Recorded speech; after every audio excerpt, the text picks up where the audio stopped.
And now, without further ado, please give a warm welcome to former Arizona police officer and radio host, Brandon Tatum.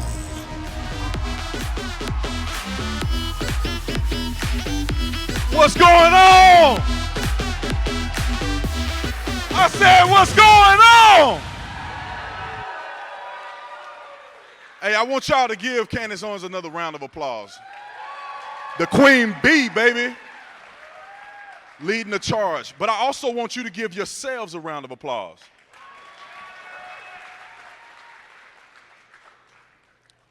And the reason I want you to give yourself a round of applause because it's hard to do what you guys have done. I'm gonna keep it 100.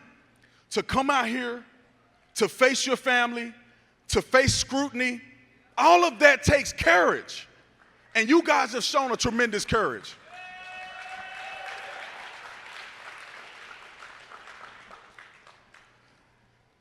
How many of you guys have seen videos of me and know a little bit about my background? Raise your hand. All right, I'm pretty popular. I'm all right. I'm all right. So I'm going to do that just for you. Let's get into this. Those are the people that watch my YouTube channel. But some of you guys may not know who I am, don't know where I come from, so I'm going to give you a quick synopsis of who B. Tatum is. For those of you who don't know, I wasn't always like this. I wasn't always the B. Tatum with a blazer on, speaking in front of people. I don't curse in none of my videos. I wasn't always that guy. But what changed me was my relationship with God. And I think that's very important. I went from smoking marijuana at 8 years old, even earlier than that. I actually went to juvenile for smoking marijuana in a vacant house. I got jumped in a game around that same age. I had a terrible attitude. Even though I had a scholarship to the University of Arizona my senior year, I got kicked out of school from throwing a chair at a teacher. I didn't do well in college my first couple years, although I was a tremendous athlete because I cussed at my coaches. I blew up on them.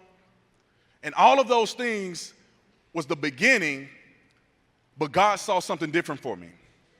And in 2008, I got saved. And for some of y'all, Acts 2:38 and being baptized with the Holy Spirit, speaking in tongues, some of that means something to some of y'all. Y'all know who y'all are. All my apostolic folk out there. But the reason I do these speeches and the reason I'm so passionate is because I believe that Americans of African descent have the ability to be greater in this country. I'm not fooled into believing that all of us are poor, all of us are selling drugs. That's not true. There's a lot of successful folks, but I believe that we can do better. I believe that this country belongs to us just like anybody else. And there comes a time where you have to stand up. This is not the time to cower. This is not the time to back in a corner. This is not a time to let people's opinions affect what you believe. It's a time to stand. And don't stand on falsehoods. Don't stand on somebody else's shoulder. It's time for you to stand on the truth. Time for you to stand for what you know, what you've been researching. And the passion that comes out of B. Tatum comes from the truth. All I do is speak the truth, the whole truth, and nothing but the truth, so help me God. I almost messed that up right there, but y'all know what I'm saying. But I think our community needs to focus on introspection.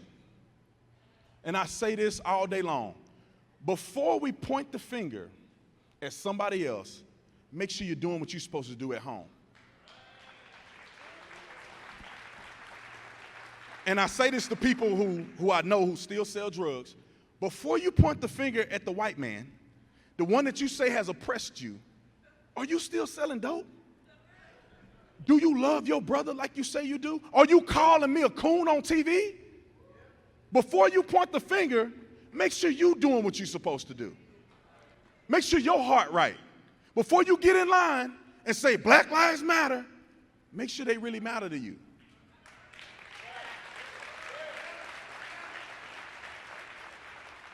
What bothers me is people have become so complacent and fake. And I'm not talking about y'all because y'all perfect. I'm talking about somebody else. They fall down the path of complacency. They listen to certain music, follow certain actors, certain characters who really are not working in their best interests. And we see that in pop culture, and we see it in politics. And I am in no way here to tell you how you should vote. I don't care if you Republican, Democrat, any of that stuff do not matter. What matters is that you understand the principles in which you stand on, and the people that you go out and vote for, they better doggone reflect those principles or they don't get your vote.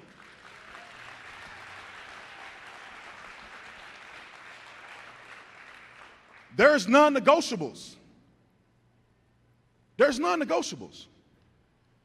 I believe in God, and I believe God has a plan for us. And if you don't believe in God today, that's fine, that's fine. You might want to look him up, because when you look at the history, when you look at the people who were slaves in this country, who brought them out? It was God. It was their faith. The foundation of the United States of America, faith. When you look at Lincoln and you look at all these people, God is present in everything they wrote. In all of the foundational beliefs, the morals of this country was rooted in Christ. And that's one of the pillars we have to stand on. I was talking to a gentleman behind the stage, and I think one of the things we have to remember as well is the alignment that God wants us in. The reason that we struggle sometimes is because we don't align properly before God. The Bible says Jesus is the head of the church. The man is the head of the household. I'm finna preach. Where my offering plate at? One of the solutions to the problems that we see is that we gotta line it up right. The men in our community need to get in their rightful position. Nothing against the women. God made you strong, clearly. Some women are raising, single parents, raising young boys to be great men. But that ain't the way God wanted to be. God wants the man to be there. Young brothers got to step up and be in their position so you can be in right alignment, that God can bless our lineage. I'm finna preach. And this may shock some people. This is why abortion, to me, is so wrong.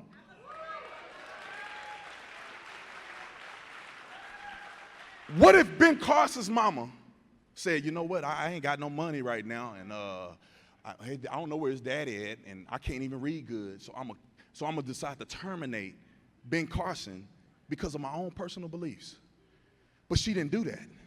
She said, I'm gonna have my baby anyway, and I'm gonna trust that God gonna make it better. If I can't do nothing about it, God will make it better. And what do you know? One of the greatest men to ever live, his mom gave him life, and he's done so much for people. What if he wasn't here? What if everybody in this room, what if your parent decided that they're going to put their own selfishness over your life, your success? My grandmother was raped at 12 years old, and she had my mama.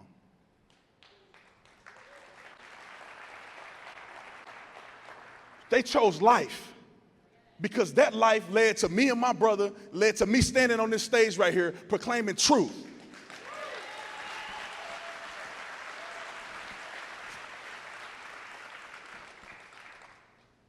And I believe that things, and those are little things that add up to a lot. I believe that abortion pulls young men out of their position as well, because now you got a scapegoat.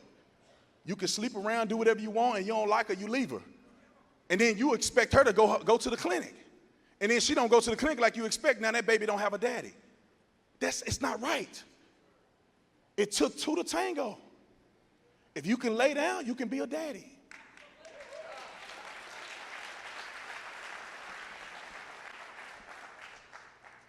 And I want to talk about policing for a minute, because I'm a former police officer. Shout out to law enforcement and military in the house. Y'all give them a round of applause. God bless you. One of the biggest lies that have been told to us is what our relationship should be when it comes to law enforcement.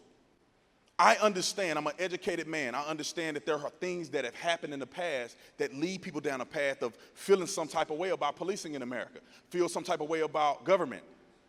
But the difference is, it's not reasonable to pass down past trauma, right? Just because my great-grandmother dealt with police in a certain way don't mean I have to. Just because back in the day, people were prejudiced and racist against black people in the South don't mean that I have to receive that. My experience with law enforcement have been positive. And I've worked with law enforcement, and I've met cops all over the country, and I can sit here with a straight face and from my heart.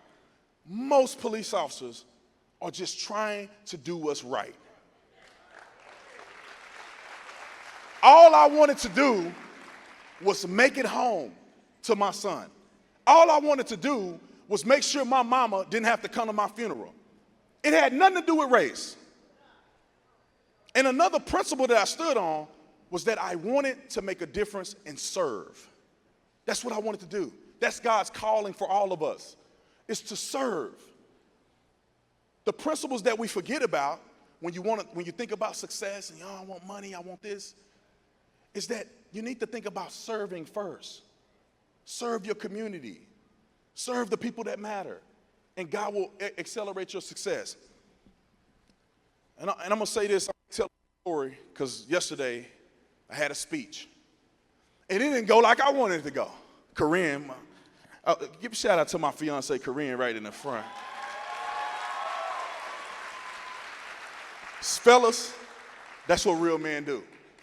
When you know, you pull the trigger, all right? You get married. That's what you're supposed to do. All right, let me move on. So Corinne was supporting me. I went to an event. My father had the event. My stepmom and father, they put it on every year in Waco, Texas, and it's to benefit the black community. They have leaders from all over the country come and speak about things that can benefit you, right? How to build your credit, how to build your brand and social media and different things like that to empower the young people. Unfortunately, every year, the turnout is terrible. The only people there are the people who are scheduled to teach, and maybe 5 other young people that signed up that were supposed to be there that I'm supposed to talk to. So I get there, there's 6 young people in the front. It's all black. It was 2 white people in there. My baby there and then another guy. I think he was running for Congress. So I started with this premise, and I don't want to get into politics, but I started with this premise. I said, how many of you guys voted? Everybody raised their hand. I said, how many of you are satisfied with who you voted for? Hardly nobody raised their hand.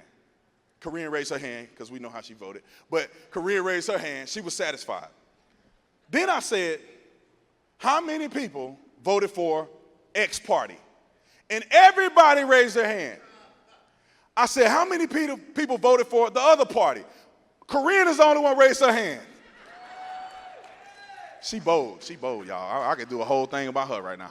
But then I said, how many people are in the middle? And nobody raised their hand. My point in doing that, and they got mad automatically because they knew where I was going. My point in doing that is that if you're not satisfied with who you've elected because of, your vote, then why are you still voting in the same direction? Why you still support people who don't support you? And I'm going to tell you another point where they got mad at me at. I started to tell the truth about their particular party. I said, you know what?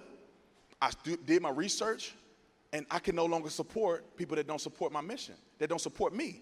And they have never supported me. And I went through the history.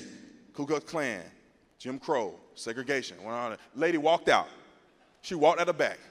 And the same lady that said, when she first met me, she go, God bless you. I love your mama, your daddy. I'm going to pray for you. And she walked out the back when I started telling the truth. I know I don't know if she know God or not. But at the end of all of that, it hurt me a little bit. It bothered me. Because the worst school district in the state of Texas is in this same city. in Waco, this small area in Waco. One of the poorest districts in the whole city is in that one area. And they couldn't even listen to another side. They wrote me off at the very beginning. But one thing I remember, and I think it's invaluable for everybody to know, is that I guarantee you I planted a seed. And that's what it's all about. All of you guys, your mission is to plant a seed. Just like in the Bible, just like spirituality, your mission is to plant a seed. You may not convert people right away. Matter of fact, half of the people that confront you and see what side you on or whatever the case may be, they may reject you immediately. Dust your shoulders off, go on to the next person, and understand that you're planting a seed that will eventually grow. And the reason why I say that that's true is because it happened to me. I was one way, grew up this way, you couldn't tell me nothing. Got on the police department, everybody was the other way. And they told me, they said, Brandon, how could you support this side when you're a Christian? When you believe in certain things that are non-negotiables, and they don't believe in it. And eventually, this one guy that was up there, y'all saw his face, lying, talking about he doing stuff for the black community. Y'all know who he is, Barry. I call him Barry. And he messed around and told the truth. His true colors came out. He spoke so poorly about law enforcement. He spoke poorly about officers. And he made my job more dangerous because people begin to believe the rhetoric on television. Even though I'm black, they would attack me. They mad at me. I'm a traitor. I pulled a guy over in the middle of the night. He had 0% tint. And he said, you just put me over because I'm black. I'm like, fool, I'm black. You better stop. And then he looked Hispanic anyway. I'm like, bro, you don't even look black. I had to throw that joke in there. But, so I saw the attacks that came, and they were hurtful. And I said, I'd never support anybody. I don't care what party line you're on. I don't care if you're my mama and them. I don't support nobody that won't stand up for the men and women who wear the uniform.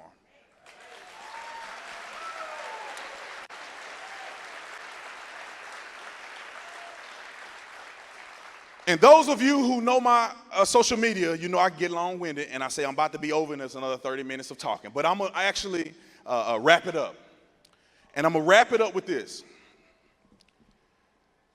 I want you guys to remain diligent. I want you to remain courageous. Every single person in here, every single person, you have a mission. And it takes us all working together to make it work. I'm on the stage. You guys are supporting.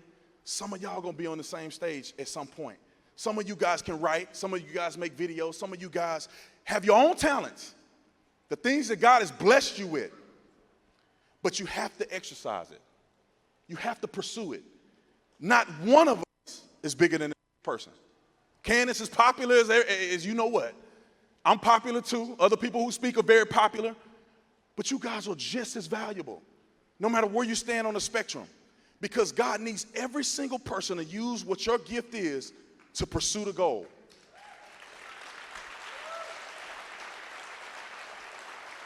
No matter where you come from, no matter where you're going, we're all Americans at the end of the day. I'm going to say this and I'm really done. People criticize this event. Sometimes they criticize. They say, oh, there are white people in there and the black people. I wish they'd stop being fake. Half of them work for white people too. So what I want to say is, we need each other. Race don't matter at the end of the day. We're all children of God. And the reason why we see diversity and not just one color is because we understand that we need one another. We understand that we work better together. Harriet Tubman didn't get nowhere by herself. Anyway, I appreciate you guys. I love you guys. Thank you. That's my time. Enjoy the rest of the show. See you later.